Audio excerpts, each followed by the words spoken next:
Honestly, it is just stupid in WWE at the moment because you get through one weekend with a bunch of talking points, and then Raw is right there on the Monday, and what happens when we wake up on a Tuesday? There's more talking points. It's like a very strange Craig David song. That's right. Hello, my friends. Welcome to the ridiculous Simon Miller Wrestling Show with me, Simon Miller. What else would it possibly be? Make sure you subscribe to the channel because why not? It's good for Elja. It will make you feel good. Maybe. I can't promise that. And yes, on last night's episode of Raw, when, let's not forget, Dominic Mysterio had finally gotten a pinfall victory over Daddy Ray, thanks to Liv Morgan, which I thought was a very nice wrinkle of that story. They basically fell on each other and they got all like kinky winky and they were rolling around and their groinal regions were touching. They got a little bit awkward, to be completely honest. It was like, there's like thousands of people watching you, but that wasn't the point. Because as soon as they were in this very, very risque position, who returned to Monday Night Raw? It was Rhea Ripley. And man, the evasion she got. We've talked about that here on the channel before. She's already a star. Rhea Ripley going to be perfectly fine. But I don't think she's hit a ceiling yet. And again, given the way that people did responded,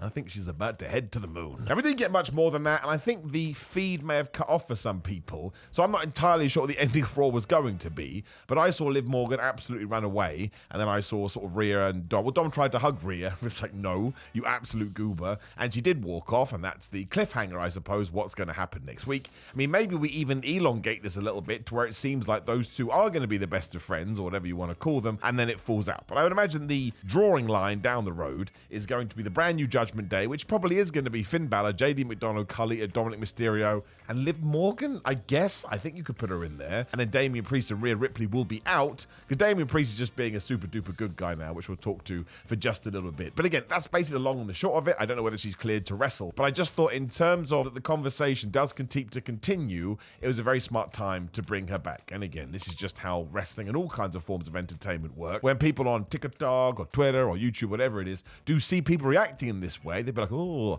who's this Rhea Ripley? Like, even if you'd only just started watching on Friday, all of a sudden you're going to know this is somebody that you need to be interested in. I just think Liv Morgan is doing this role so great because there's a clip, and I think maybe it was on her social media or somebody's social media, where after she had ran backstage, again, this didn't feature on the show, she was looking at all of this and laughing as if, oh my gosh, maybe this was all part of her revenge tour. She's not interested in Dominic at all, and she just wanted to sort of create this absolute treachery between everyone, which again may paint the picture that she's going to have nothing to do with Judgment Day, even after Damian Priest and Rhea Ripley leave. So really good stuff, really well led. Again, if you had asked me even a year ago or 6 months ago, I probably would have said that I thought Liv Morgan's role should be as a babyface. She's proven me wrong. She's fantastic. Whatever this role is, she's brilliant at it. And Dominic Mysterio just continues to go from strength to strength. And he looks like such an idiot at the moment in the intended way. His massive mullet, that moustache is getting a little bit on the long side. It is tremendous, man. He's just somebody you look at and go, I just kind of want to punch you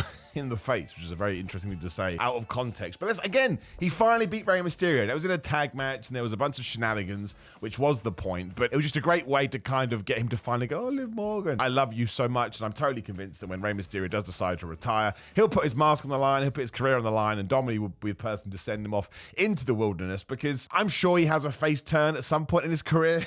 But it's not for a long ass time. So let's continue to pour heat all over him. And again, I really do enjoy the fact these storylines do go throughout the entirety of Raw. So you tease at the start, you get something dumb in the middle, which this time was them stretching, and the Judgment Day coming around the corner, and Finn Balor and JD McDonough being cartoons here as they just poked their heads in, was absolutely wonderful. And I thought Damian Priest just gets his role perfectly, because he is a good guy, but he also kind of acts as not a bad guy. He's just really good at it, right? Because he's like, you know what? I'm going to let you basically dig your own grave. I know that Rhea Ripley is coming, but I'm not going to let anybody know that Rhea Ripley is coming, which again can add more fuel to the fire between him and Finn Balor, when they're definitely falling out, because Balor can be like, well, she didn't tell me, and you didn't tell me. Why am I feeling like a sidekick? Which was the problem to begin with. Now, when it comes to Damian Priest, the only thing that did irk me, and we're being nerds here, but we're allowed to be nerds, is when he did bump into Seth Rollins, they just went, remember that stipulation we had about you can't challenge me for this title? Meh, who cares? Now look, it's not a big deal in the grand scheme of things. It's professional wrestling. But if we are going to try and talk about it somewhat seriously, you can't just throw away stipulations with that much. Meh, who cares? Because it just means the next time we have a stipulation,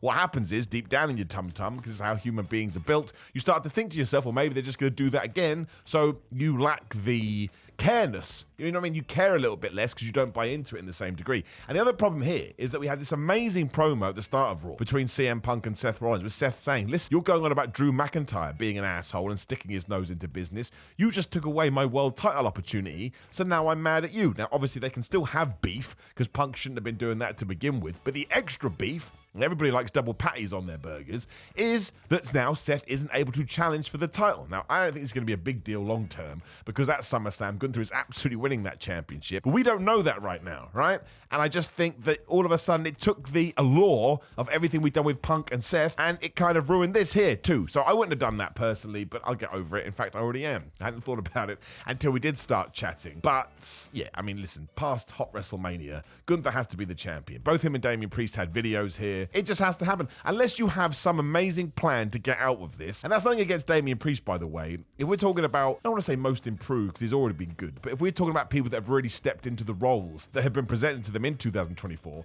Damian Priest is number one. I see him as a main eventer. I take him as a main eventer. He's had a few squibbles in the matches, such as the quote-unquote botch pin at Money in the Bank and when he got caught in the rope at Clash at the Castle. But he's such a cool, likable dude, he can just shake it off like Taylor Swift and get on with it. But even then, sometimes it just feels right. Like, you know, you can just tell that now is the time to put a championship on somebody. So we should put it on Gunther and then go from there. So then all of a sudden, but then it gets even more dumb. I understand we did this because we're trying to make Damian Priest come across as this lovable, oh, I love you so much kind of a dude. But I wouldn't have done that. Damian Priest should have gone, look, it does suck, but you know, we did have a bet. That was in the contract. Just make it up. It's wrestling. Therefore, you can't challenge for this title again. But you should definitely go and watch the CM Punk Seth Rollins interactions. The way that we have moved Seth, who was the OG, enemy of Punk, back into this is awesome. And I've convinced myself now that if we do this at SummerSlam, whatever the outcome is going to be, Seth Rollins is probably going to get involved. Does he screw CM Punk? Does he screw Drew McIntyre? Again, he hates both of them. And Adam Pearce said later, look, I will try and make this match with Drew McIntyre. I shall unsuspend him just for next week's Raw. He will come back, but you can't be here. And if you do turn up, you ain't getting no world title shots. You definitely ain't getting Drew McIntyre. So you better stay at home and,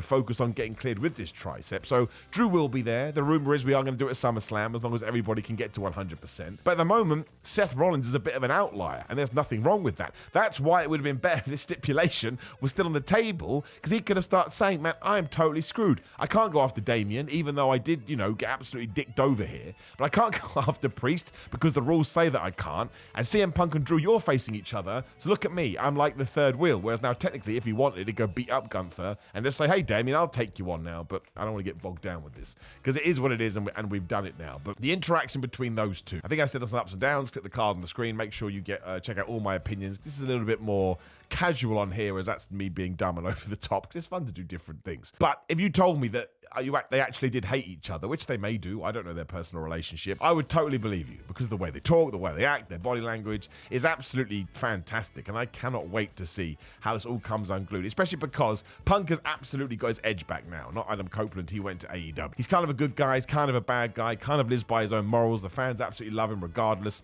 Like, he mentioned Seth Rollins' kid here, like in real life, his kid, and said, oh yeah, it's not nice when people do things that are personal. Well, Drew McIntyre stole the bracelet that had my wife and my dog's name on it. That means the world to me too. So it just feels like a proper narrative that has sort of ups and downs and lefts and rights, and you can say, well, I like what this guy did, but I don't like what that guy did too. And I don't know what we're going to do. Are we going to do a triple threat match at SummerSlam? Would you get mad at that? Do you think that there is so much heat between Drew McIntyre and CM Punk that their first encounter has to be one-on-one? Or would you like to see Seth Rollins be thrown in there, given that at the start of the year, that's what we're going to do at WrestleMania? But I like any kind of angle where we can have this kind of conversation, which is also why I'm a big fan of the stuff with Sami Zayn and Bron Breakker. Now, everyone was worried about what was going to happen to Bron after Money in the Bank. Well, the plan was we'll just have him kill everyone and we'll go from there, because he had his match with Ilya Dragunov. He threw a chair into that guy's face because he missed the spear on the outside and he was mad. That caused the DQ. Out comes Sami Zayn. Of course, those two had an interaction earlier as well, where Bron had gone, okay, fine, you beat me, but, and just speared the boots off of him, and he stood tall over Sami Zayn and Ilya Dragunov. Now, I was a big fan of Sami Zayn winning, because I remember back in 2017 and 18 and 19 and 20,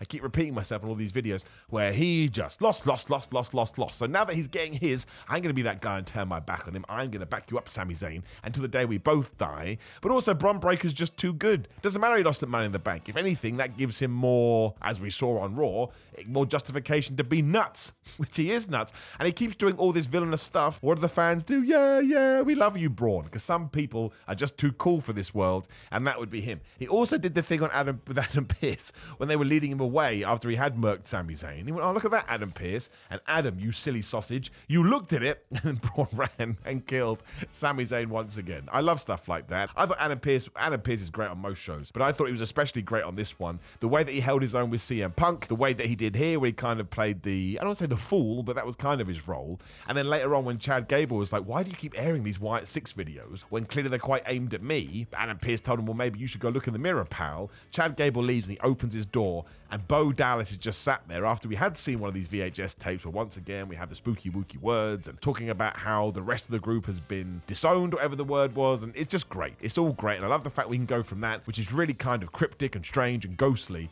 to just Bo Dallas sitting in a room, and he turned his head and he just had a presence to him. I'm a big fan of the Wyatt 6 stuff, and overall, there's way too many segments on this episode of Raw. I was trying to make notes like I can't keep up, but given that SummerSlam is only a month away, or even less than that, I think, 4 weeks or so, we had to get a lot done, which is why we put Sonia DeVille with Zoe Stark and Shayna Baszler. Kind of came out of nowhere, because the last time we saw them chatting, Shayna did not seem interested, but they look cool together, and they destroyed Damage Control and Lyra, Valkyria, Kaden Carter, and Katana Chance. I just like the fact we did that 6-person tag, because let's get all the women involved and stop making them vanish. And then when Sonya and her new pals cut the promo later, Alba Fyre and Isla Dawn turned up with their belts and said, nah, bruh, we ain't got anything to do with you. And when we go back to SmackDown, also good, because Jade Cargill and Bianca Belair were chatting about them as well. The only way we can make sure those belts have some importance and some credence to them is if everybody is walking around. It's like Poochie and the Simpsons, right? You got to go, oh, those belts, they are somewhat interesting. So that's fun. We're adding depth to that.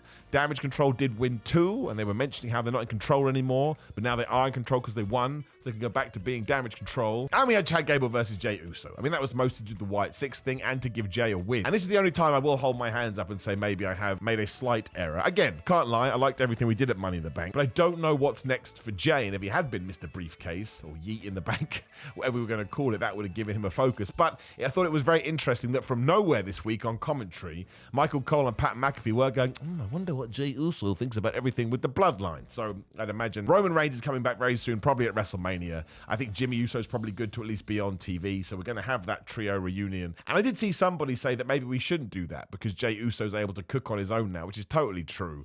But if wrestling is all about moments and emotion, those three getting together as your good guys and then going to take on the new bloodline who are running wild, that's just chef's kiss stuff for me. So, and look, it can't last forever, and no one's going to forget how over Jay Uso was. As long as we treat that stuff right, if anything, being with Roman Reigns, he'll probably get some more wins. So I got no issue with that. I think that was pretty much everything that happened on Raw. Oh, we had the tag team match as well, the 6-man as well. The Judgment Day versus Braun Strowman, the Awesome Truth, which is Judgment Day 1, also good, because if they are about to go through a big shift, they have to keep feeling dominating. And I don't know what we do with the Awesome Truth at the moment, the Miz and R-Truth. Braun Strowman's a lot of fun. He has found his momentum again. And obviously, he chased JD McDonough away here, so surely we have to do that match soon, although we have done it. I don't know. Maybe something has to go on there. Maybe we're going to introduce trios titles. Don't do that. Although there has been a rumor recently that maybe we'll be introducing an Intercontinental and a US for the women on Raw and SmackDown. Now, I don't think that any wrestling company needs more belts.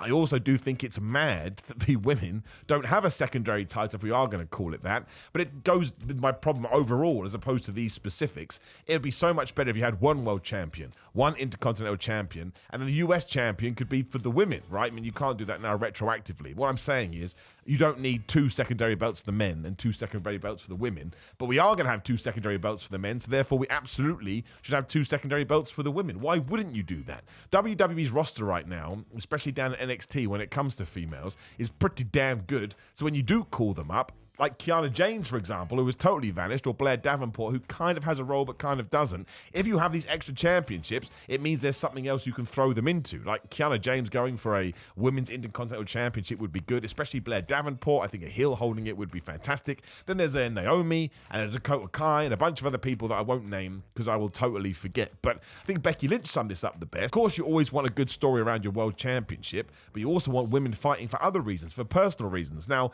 that doesn't mean that you just draft in a title to kind of circumvent that. We should add to it too. So let's have people fight for championship. Let's have proper feuds. Let's have stories, right? CM Punk versus Drew McIntyre, as far as I'm concerned, is the best story in all of wrestling right now. They're just fighting over the fact they hate each other, but we've given it time and we've made it believable. you can do that across the entire roster too. So I would say that I absolutely am a fan of this. Like, we should have 2 Royal Rumbles and we should have 2 Money in the Banks, and why wouldn't you? It just doesn't make any sense not to. If it's good enough for the men, it has to be good enough for the women. As we do continue to increase the bodies, you're almost doing yourself a disservice by not jumping in. So that'll be interesting, and there are just too many championships. But there just are. That's not just the same in wrestling though. Look at boxing, man. What an absolute farce. But at the end of the day, if you do treat them right and they do have some importance, everybody will buy into it anyway. And if somebody like a Dakota Kai did won one of those championships, it's long overdue. She should have a bit of a push, and that's a great way to do it. So really good Raw. Hard to watch this week if you want to try and take in everything. I'm pretty sure there's stuff I have forgotten about, but ultimately what they wanted to keep you in your heads when you did walk away to get away with your normal life is Rhea Ripley is back. Is she cleared to return? I don't know. If she is, we should do the match at SummerSlam.